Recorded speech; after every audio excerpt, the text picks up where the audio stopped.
Laziness won't get you anywhere. In ancient times, a king had his men place a boulder on a roadway. He then hid in the bushes and watched to see if anyone would move the boulder out of the way. Some of the king's wealthiest merchants and courtiers passed by and simply walked around it. Many people blamed the king for not keeping the roads clear, but none of them did anything about getting the stone removed. One day, a peasant came along carrying vegetables. Upon approaching the boulder, the peasant laid down his burden and tried to push the stone out of the way. After much pushing and straining, he finally managed. After the peasant went back to pick up his vegetables, he noticed a purse lying in the road where the boulder had been. The purse contained many gold coins, and note from the king explained that the gold was for the person who removed the boulder from the road. Don't say something you regret out of anger. There once was a little boy who had a very bad temper. His father decided to hand him a bag of nails and said that every time the boy lost his temper, he had to hammer a nail into the fence. On the first day, the boy hammered 37 nails into that fence. The boy gradually began to control his temper over the next few weeks, and the number of nails he was hammering into the fence slowly decreased. He discovered it was easier to control his temper than to hammer those nails into the fence. Finally, the day came when the boy didn't lose his temper at all. He told his father the news, and the father suggested that the boy should now pull out a nail every day he kept his temper under control. The days passed and the young boy was finally able to tell his father that all the nails were gone. The father took his son by the hand and led him to the fence. "You have done well, my son, but look at the holes in the fence. The fence will never be the same. When you say things in anger, they leave a scar just like this one. You can put a knife in a man and draw it out. It won't matter how many times you say I'm sorry, the wound is still there."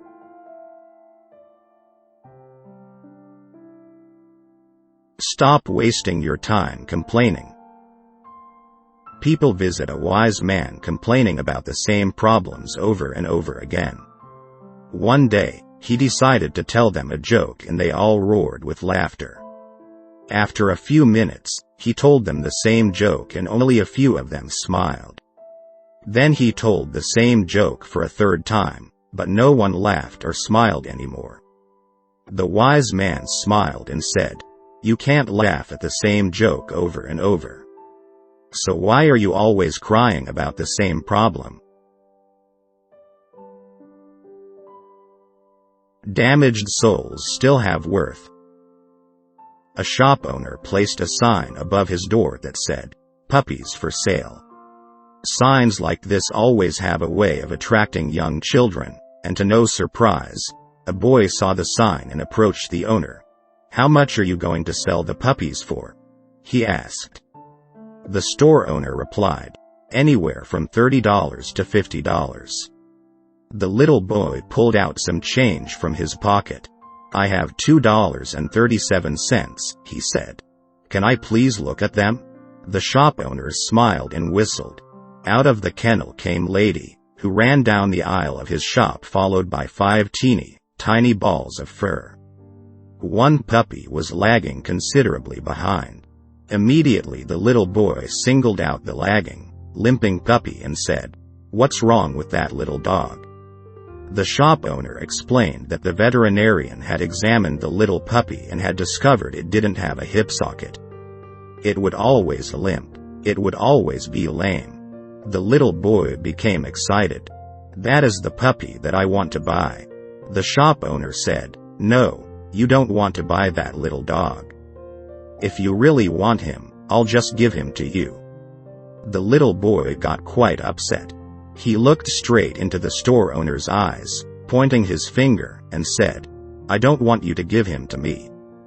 That little dog is worth every bit as much as all the other dogs, and I'll pay full price.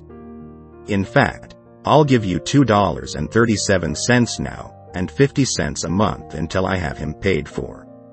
The shop owner countered, "You really don't want to buy this little dog. He is never going to be able to run and jump and play with you like the other puppies." To his surprise, the little boy reached down and rolled up his pant leg to reveal a badly twisted, crippled left leg supported by a big metal brace. He looked up at the shop owner and softly replied, "Well, I don't run so well myself, and the little puppy will need someone who understands." Never let one failure from the past hold you back in the future. As a man was passing the elephants, he suddenly stopped, confused by the fact that these huge creatures were being held by only a small rope tied to their front leg. No chains, no cages. It was obvious that the elephants could, at any time, break away from their bonds, but for some reason, they did not. He saw a trainer nearby and asked why these animals just stood there and made no attempt to get away. "Well," trainer said, "when they are very young and much smaller, we use the same size rope to tie them, and, at that age, it's enough to hold them. As they grow up, they are conditioned to believe they cannot break away. They believe the rope can still hold them, so they never try to break free." Struggling will make you stronger.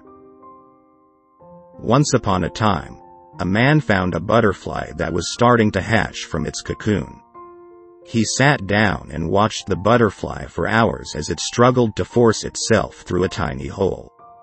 Then, it suddenly stopped making progress and looked like it was stuck. Therefore, the man decided to help the butterfly out. He took a pair of scissors and cut off the remaining bit of the cocoon.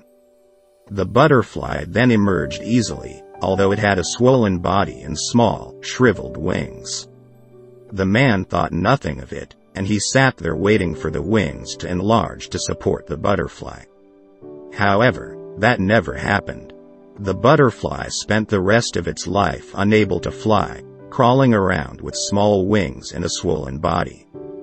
Despite the man's kind heart, he didn't understand that the restricting cocoon and the struggle needed by the butterfly to get itself through the small hole were God's way of forcing fluid from the body of the butterfly into its wings to prepare itself for flying once it was free.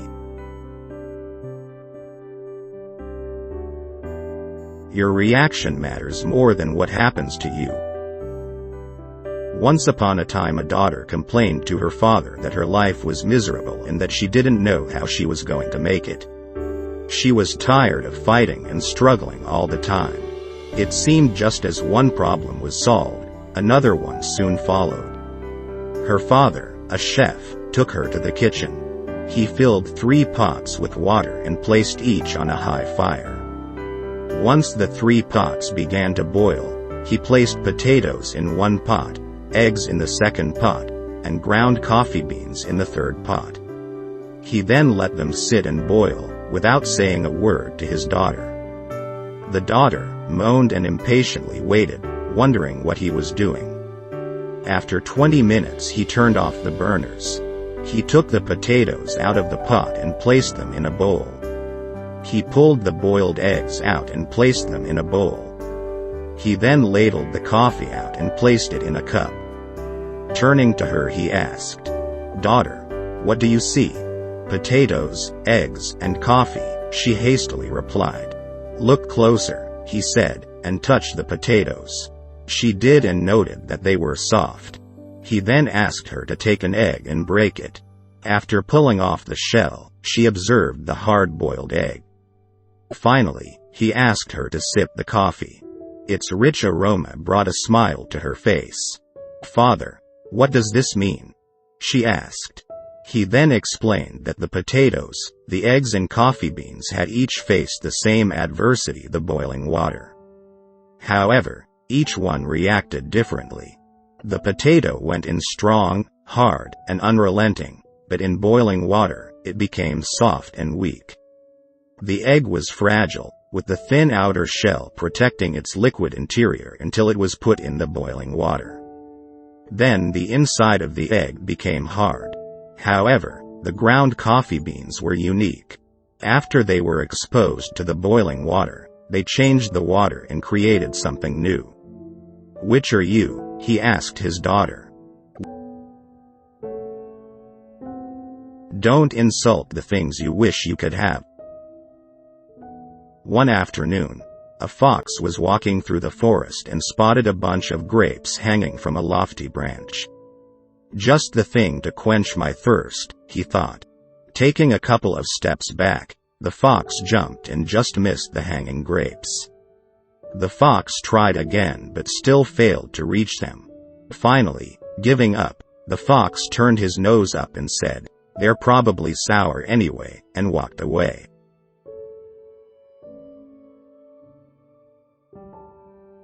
Be kind to others even if it hurts you. In the days when an ice cream sundae cost much less, a 10-year-old boy entered a hotel coffee shop and sat at a table. A waitress put a glass of water in front of him. "How much is an ice cream sundae?" "50 cents, replied the waitress. The little boy pulled his hand out of his pocket and studied a number of coins in it. "How much is a dish of plain ice cream?" he inquired. Some people were now waiting for a table and the waitress was a bit impatient. 35 cents, she said brusquely. The little boy again counted the coins. "I'll have the plain ice cream," he said. The waitress brought the ice cream, put the bill on the table and walked away. The boy finished the ice cream, paid the cashier and departed. When the waitress came back, she began wiping down the table and then swallowed hard at what she saw. There, placed neatly beside the empty dish, were 15 cents, her tip. Ignore the haters. A group of frogs were traveling through the forest when two of them fell into a deep pit. When the other frogs saw how deep the pit was, they told the two frogs that there was no hope left for them. However, the two frogs ignored their comrades and proceeded to try to jump out of the pit. However, despite their efforts, the group of frogs at the top of the pit were still saying that they should just give up as they'd never make it out. Eventually, one of the frogs took heed of what the others were saying and he gave up, jumping even deeper to his death. The other frog continued to jump as hard as he could. Once again, the group of frogs yelled at him to stop the pain and to just die. He ignored them, and jumped even